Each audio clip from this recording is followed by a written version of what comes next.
Thank you very much. Thank you for staying. First of all, I have to make a confession. I'm afraid of heights, at least in non-heritage policy and work contexts. So I'm probably also afraid of avalanches of the snowy kind, at least in not heritage policy or work context. So we saw the talk and a demonstration by Patrice Schlatter about avalanche risk management. And I echo the idea of Ellen Hertz this morning, who stated that after listening to this, although she had a lot of reasons not to go on these very dangerous trips, she actually was thinking about becoming an alpinist and to go on this journey. And so I also understand that I'm an alpinist in my worst nightmares, but also in my nicest dreams and professional aspirations. So I will try to explain what I mean with this in a few minutes. So in the first day, we heard a lot of talk about the liquid society. And one thing I learned when talking to museum professionals is that a number of things you should not mention, like for instance water, or living insects, or birds, or other bugs in the museum. Water is usually welcome in a museum when frozen within a working deep freezer with a controlled temperature. So water and museum people doesn't always correspond. On the other hand, if you talk to intangible culture heritage professionals, you cannot mention the word freezing, gelé in French. That's the deadly sins. That's one of the main reasons of inventing and launching the term safeguarding intangible culture heritage in the first place. So how do you combine both?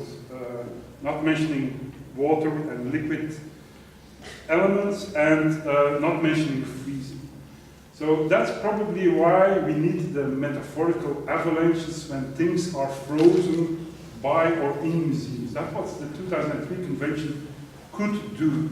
Different layers of snow that are problematic, in particular when groups of people or populists start marching on the national identity or exclusionary identity elements, then an avalanche probably can do wonders to keep it liquid.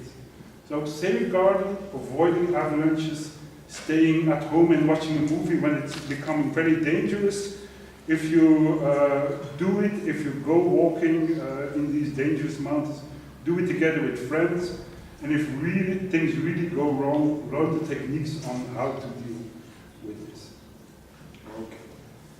What I learned when listening to a lot of the presentations yesterday and also today is that a lot of the talks did not always really go into what I understand as safeguarding intangible cultural heritage, but addressed a lot of other topics related to memory, linking the collection to source communities, and for a lot of the challenges that were presented, the 2003 UNESCO Convention is probably not the direct answer. There are some elements, like for instance the impact of Article 15 of the Convention, involving communities, groups and individuals, participation and so on, that put things on the agenda.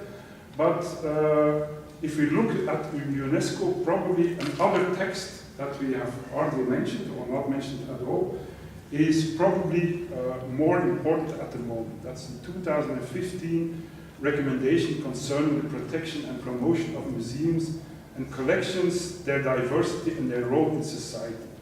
A lot of the issues that were touched upon in the keynote speakers, in the keynote speeches by Professor Leingruber or Leontine Meyer, Van Mensch, or a number of case studies yesterday, they find a number of answers in or suggestions in that recommendation.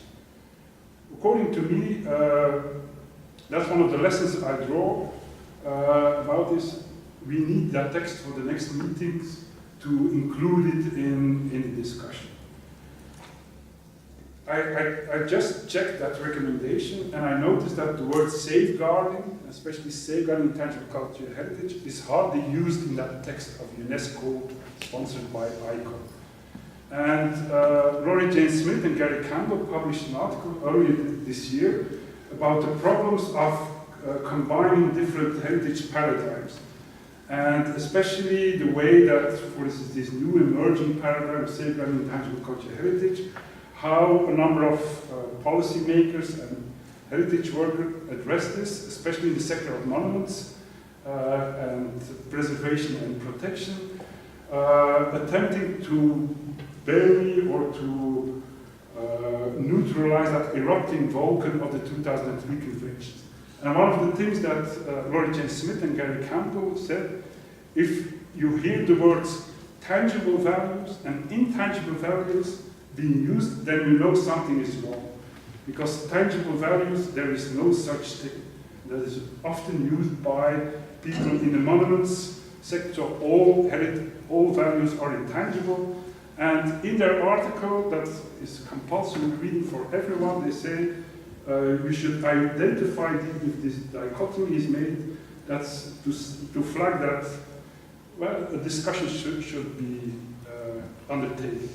And if you read in the recommendation of the 2015 about the protection and promotion of museums, there's a definition of heritage, and it is defined, and I quote, the term heritage is defined as a set of tangible and intangible values and expressions that people select and identify independently of ownership. Here you hear the Convention of FARO sounding through, as a reflection and expression of their identities, beliefs, knowledge and traditions, and living environments, deserving of protection and enhancement by contemporary generations and transmissions to future generations.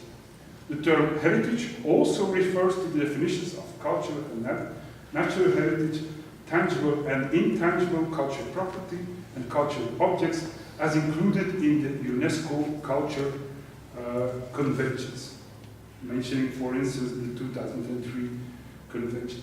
So in that crucial text for that museums globally will use, and that also ICON promotes, there's this mixing up of the 1970, 1972, 2003 convention, the FARO convention, and you hear the struggle between the different paradigms being used. So this remains a challenge for this project, and perhaps for the next. There is another recommendation, the recommendation on historic urban landscapes, that probably can be used to make those agreements. So I will plead for in the next phase that we include that text of that recommendation, but be very critical about this, and it will help to make the bridge between different presentations. Closest to the safeguarding intangible cultural heritage idea was probably Claudio Gnessi's story this afternoon. One of the few that, if I looked well, included the name safeguarding or the word safeguarding in the slides.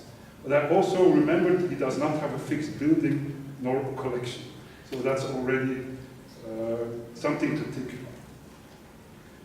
The importance of the collection and using the item in the collections, the starting point of work, that's something that was emphasized by several speakers, like Isabelle Rabouchoul from the Musée Grérien. She made that statement, we start with the collection. And I really like these paper cuttings. For me, they were an eye-opener, and it convinces me that we should do something with this. The organizers of this session, Cornelia Meyer and Stefan Kozlowski, had a wonderful idea to put the blue book in the folders we all take home. And I realized that one of the solutions we could actually offer is to say that every museum should include a copy of the blue book in their collection. So give it a label, a number, so it's in your collection, and from then on you can use all these articles and so on to develop plans, to build exhibitions, etc. So this is probably a solution to indicate how museums can also use this. The words, the article, partial quotes of the articles, the operation directives, the ethical principles, they are the climbing hooks that we can use to climb the mountain and to attach elements and to make something interesting.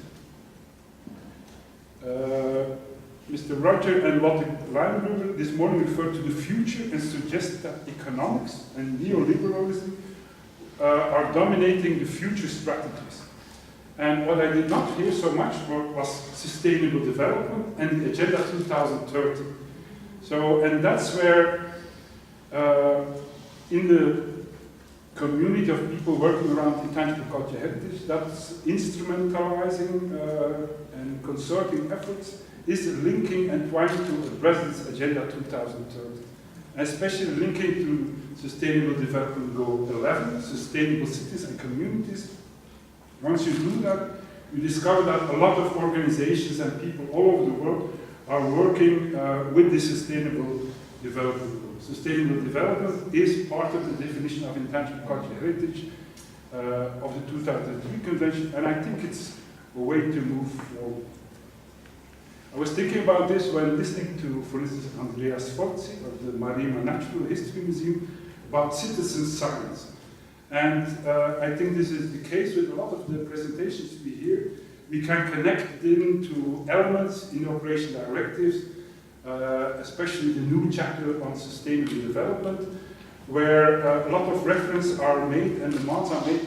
Let's go for this kind of citizen science. Let's look at how communities, groups, and individuals produce knowledge and take that seriously. Other examples are, for instance, in the text by Sergio Sergio. What I remembered is the importance of these kind of texts, and for instance, a decree that was inspired in Flanders, referring to safeguarding intangible cultural heritage, that actually he could use as a tool to start climbing a new mountain. So a lot of the presentations were about memory, and if I think about climbing a mountain, so a lot of them were about après-ski.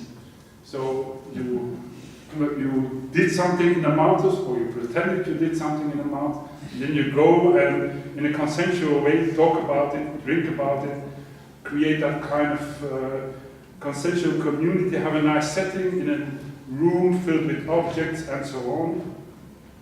And and this is nice. That's, you could convince me to do alpinism, but the après-ski part, I would really go for that. And in the cafe, we could talk about the threat of an avalanche falling on the cafe or the place we had the après-ski. And we could think about, will we do something about that? That's one of the warnings we heard about general global warming, where we should try to do something about it. So the Agenda 2030 was not the elephant in the room, but high up the mountain, just like you see that animal there on top of the hill. So this is probably something we can do. What can we do in an urbanized context? Yesterday we heard a suggestion about inventing traditions, urban traditions to tackle a number of these problems. That would mean going in the streets, climbing mountains, leaving the après-ski and doing something. And this is a context when I saw these paintings by Ferdinand Hodler. They were intended for the Antwerp 1894 World Fair in Antwerp. And I had the luck to be studying that World Fair. And one of the main organizers was Frans van Keuk. And he was an older man. He was an artist himself. And he actually developed, on the one hand, he reenacted the golden age of Antwerp in the 16th century. They rebuilt part of that city in the center of the city and dressed up as, with a lot of people from the elite, dressed up as 16th century citizens and went to live there for 6 months, dressed in that and playing along, playing 16th century people. They also invited a lot of other nations in the World Fair tradition to present their possibilities. And this is where these paintings function in this context of that exhibition. I like Frans van Keuk because what he did was to actually launch and invent new urban traditions. So this was his policy. And in 1913, he was inspired by a feast that was launched in the United States, Mother's Day, since 1905. He said, I want to do this in my city. And he actually wrote a book, how to invent and launch a tradition and to make sure that it will be passed on from generation to generation. I think these were literally, if I remember well, his words. And what did he do? He brought along a lot of journalists, a lot of people from the city, people from the museums also, and he said, well, we will launch this on the 15th of August. We will do this feast for mothers. And what do we need? What kind of examples do they need? And he invited the museums to show how do you serve a breakfast for the mother, how can fathers learn how to make coffee and so on, how do you bake a cake, and they used this in exhibitions in the city. And he actually launched this exhibition in 1930. Even the war that came a year later could not stop this tradition. And until now, the city of Antwerp, still, the rest of the country has the Mother's Day in May. The city of Antwerp still has it on the 15th of August. And what I like about this is that Frans van Keuken, you can read this scenario, it's published in Dutch and in French. He actually motivated us, let's try to do something for this urban population where a lot of migrants from the countrysides come in, and let's try to consolidate this. So there are examples of how it could be used. Today we could do something else. That's one of the things I dream about cyber culture and how we can launch traditions without this. Okay. If we remember one, there will be many phrases we will remember. One of the phrases I will connect to this two-day meeting is, it is not easy. And you remember Leontine telling it with both some pride and despair in her voice. So I'm trying to do this in a museum in Berlin. I see why I do it, but I face a lot of pressure, etc. It is not easy, and that side was both pride and, well, she felt a bit tired, I think, but it was interesting. Why make it easy if you can make it more difficult? That's probably one of the challenges we face in what we are doing. So I found the metaphors that were chosen by Cornelia and Stefan. They will tell you, for instance, the parkour. Why just walk in the city and admire the monuments if you can climb them and do a very difficult parkour in the city? Why not take care of the city and be faced with all the interactions of the different communities, groups and individuals and make them work together? And that's probably, that notion of safeguarding is trying to make it not going for the easy way, but trying to make it more complex, more difficult, more sustainable. One of the recipes of trying to do this, to make it more complex instead of easy, is using this book. So that's one of the things I like to do. You got this book and you are faced with, well, we have to do something and you have to find a way to do it. Use this book. It will not be easy, but you will be satisfied when climbing if you reach the top and do not fall down, but be careful. And luckily on this journey, and that's where I will conclude, we had a lot of interesting fellow travelers. We had a number of very powerful organizers and guides, Cornelia Meyer and Stefan Kozlowski. And in the end, as always, in every meeting, Kia, who prepared everything. So we are embarking on this safe journey. But the lesson I learned yesterday from the specialist practitioner of avoiding avalanches and actually doing this wonderful climb, let's do it together and trust each other that we will achieve the best possible result, but it will not be easy. Thank you.